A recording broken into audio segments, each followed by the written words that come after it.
I'm Dr. Garth Davis. I run one of the busiest surgical weight loss practices in the country in Houston, Texas. It's called the Davis Clinic.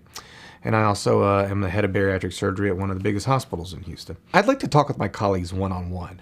I talk to them in group settings and I give speeches and they're listening, and it's changing. People are listening. But here's the problem. The surgery works too well. The surgery works too well. It really does decrease diabetes. It really does decrease obesity. And it makes these surgeons feel like they are making huge changes in someone's life. And so it's hard for me to get their attention because they think they're doing the right thing already. And it's this interesting thing in obesity. When an obese patient fails, it's their fault, So when their surgery doesn't work, they don't feel the blame. In other words, the patient comes back to them, they're starting to gain weight again. And the surgeon's like, you're not doing it right. You're not doing something right. It's all you.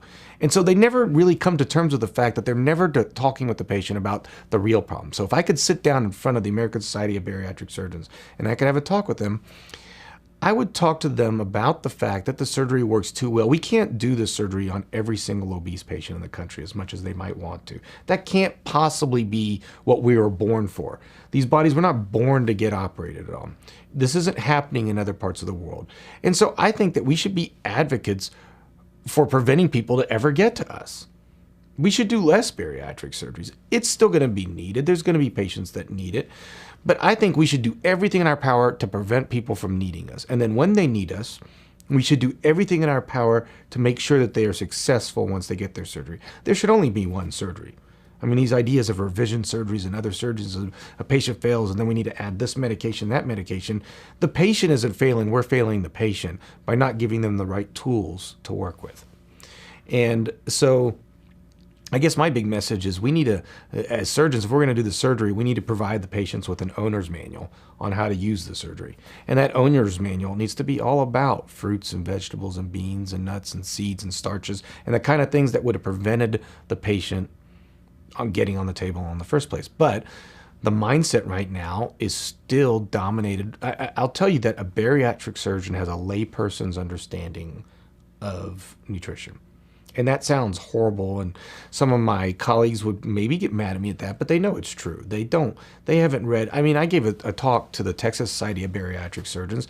They had never heard of the EPIC study. They'd never heard of the Adventist Health study. They didn't know any of the results of the nurses' health or the health professionals. These are huge, gigantic studies that focus on the profession we're dealing with. They focus on what are obese people eating or what do people eat in order to get obese. And here these obesity specialists or experts never even heard of those studies before. So, my message to them would be to open your mind, to listen and to think about how did this patient get to your office in the first place and what could you do to make sure that they never have to come back. The more I educated myself, the more shocked I was. That people don't know about this, that other doctors don't know about this, that medical schools aren't teaching this, and the simple fact that a plant-based diet could just change your life in every disease that I treat.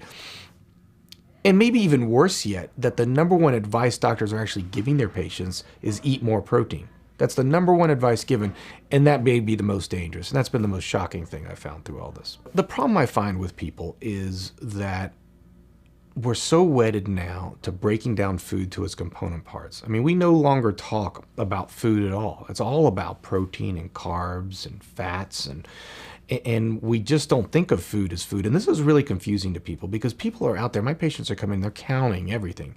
How many calories did I get? What grams of protein? Well, that doesn't have a lot of calories, but it's got a lot of carbs, so I'm not gonna eat it.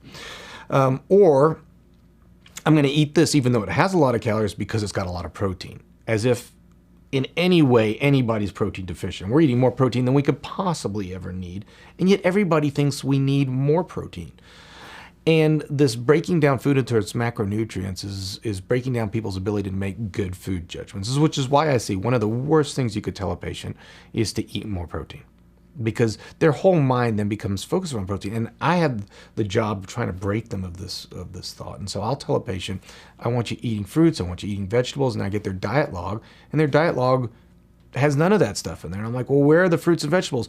Well, I was going to eat it, but I was full on my sausage, and I needed my sausage in order to get my protein, so I didn't have room for the apple. And that's the problem. I mean, what we should be eating is fruits, vegetables, nuts, beans, seeds, rice, potatoes. If it comes from the ground, that's what should be eaten. If it comes from a tree, that's what should be eaten. And you shouldn't have to worry about it. You shouldn't have to count it. You shouldn't have to think about it. A lot of my patients, when they really get into it and they figure it out, they love it. Because for the first time in their life, they don't have to think what to eat. They don't have to count. They don't have to measure. They could eat whatever they want of these certain foods, and it's variable. Their meals are like I think people say to me, "You must have a lot of willpower to stick with this diet." I'm like, this takes no willpower at all. It's easy. I love the food. Or people think it's like they think I don't enjoy eating anymore. That I'm doing it as this. Oh my God, I'm doing this just so I could live 5 years longer, and that's not it. My body has become so attuned to how great it feels with the food that the food tastes better to me. It's what I want. And the same thing can happen to everybody else if they could just get the Western world out of their mind. Because if you do what you always done, you get what you always got. So if you keep doing what America's always doing, you'll get what America always gets, which is not good. Put away the calculators and the scales and eat what nature gives us. I have a new book out. It's called Proteinaholic, Our Obsession with Meat and Why It's Killing Us. And I wrote this book because probably the biggest problem I got getting people to change their diet was this obsession with protein. And even in plant-based eaters, there's an obsession with protein. And so they're getting protein shakes and soy shakes and this shake and rice protein, and everybody's worried about protein. And yet all the studies I see is the more protein you eat, the sicker you are, and that we are way overeating. And in my career, I've never seen someone protein deficient. It's just not anything I see. I've seen a lot of fiber deficiency and phytonutrient deficiencies, but I just never see a protein deficiency.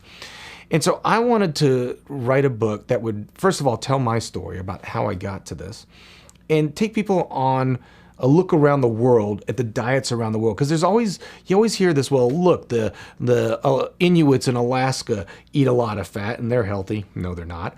Or, different cultures in Africa where they eat mainly meat are healthy. No, they're not. I really wanted to take all the science, because there's so much in the literature that gets misconstrued and misused on the internet by people that don't know what they're talking about, that there's become a lot of confusion out there. People don't know what to believe. Well, he says this and he says this, so I'm just not going to believe anybody. So I wanted in this book to teach people how to read science, how to show where there's bias in science, and to show the huge amount of science showing that plant-based diet is the right way to go and that protein doesn't matter at all. And so this book really took me years and years of study, years and years of work to try to capture the message I tell patients in an everyday meeting when I sit down with patients that helps them turn their life around. And I hope the book could do that for a lot of people.